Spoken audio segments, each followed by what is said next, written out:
কাউকে ভালো লেগেছে, কিন্তু কিভাবে তাকে ইমপ্রেস করবেন বা তার মনোযোগ আকর্ষণ করবেন বুঝতে পারছেন না। মেয়েদের পটানো কথাটা শুনতে খুব ক্যাজুয়াল মনে হলেও আসলে ব্যাপারটা হলো একজন মানুষের মনে নিজের জন্য সম্মান ও ভালোবাসা তৈরি করা। কোনো ম্যাজিক ট্রিক বা সিনেমাটিক ডায়লগ নয়।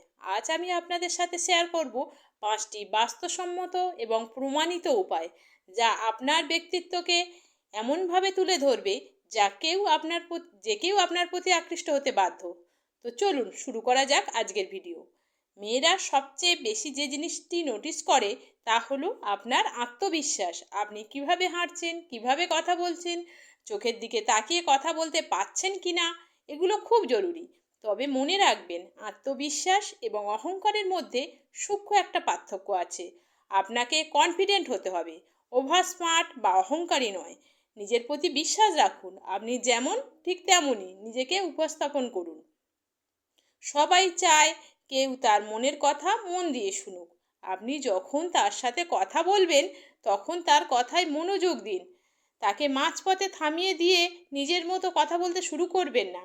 সে কি পছন্দ করে, তার মতামত কি, এগুলো সম্মান দিন। একজন ভালো শ্রোতা খুব সহজেই যে কোনো মেয়ের মন জয় করে নিতে পারে। আপনার চেহারা কেমন তার চেয়ে অনেক বেশি গুরুত্বপূর্ণ আপনি নিজেকে কেমন পরিপাটি রাখছেন। পরিষ্কার ইস্ত্রি করা জামা কাপড় পরা, চুল দাড়ি ঠিকঠাক রাখা এবং সবচেয়ে গুরুত্বপূর্ণ ভালো পারফিউম বা ডিওড্রেন্ট ব্যবহার করা। একজন পরিচ্ছন্ন ফিট মানুষের আশেপাশে সবাই থাকতে পছন্দ করে। যে ছেলে একটি মেয়েকে হাসাতে পারে সে খুব দ্রুত তার মনের কাছাকাছি পৌঁছাতে পারে। তবে এর মানে এই নয় যে আপনাকে সারাক্ষণ জোকস বলতে হবে। পরিস্থিতি অনুযায়ী মজার কথা বলা বা একটু বুদ্ধিদীপ্ত রসিকতা আপনার ব্যক্তিত্বকে আকর্ষণীয় করিয়ে তোলে। তবে খেয়াল রাখবেন, জোকস যেন কখনো কাউকে ছোট করে বা শালীনতার মাত্রা ছাড়িয়ে না যায়।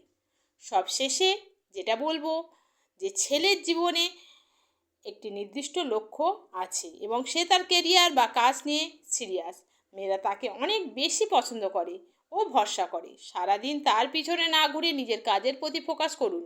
আপনার নিজের প্যাশন সাকসেস আপনাকে এমনিতেই আকর্ষণীয় করে তুলবে। বন্ধুরা, এই 5টি টিপস নিজের জীবনে কাজে লাগিয়ে দেখুন, আপনার ব্যক্তিত্বকে একটি পজিটিভ পরিবর্তন আনবে। ভিডিওটি কেমন লাগলো তা অবশ্যই কমেন্ট করে জানাবেন। যদিও ভিডিওটি ভালো লাগে তবে লাইক করতে ভুলবেন না এবং চ্যানেলটি সাবস্ক্রাইব করে আমাদের পাশে থাকুন।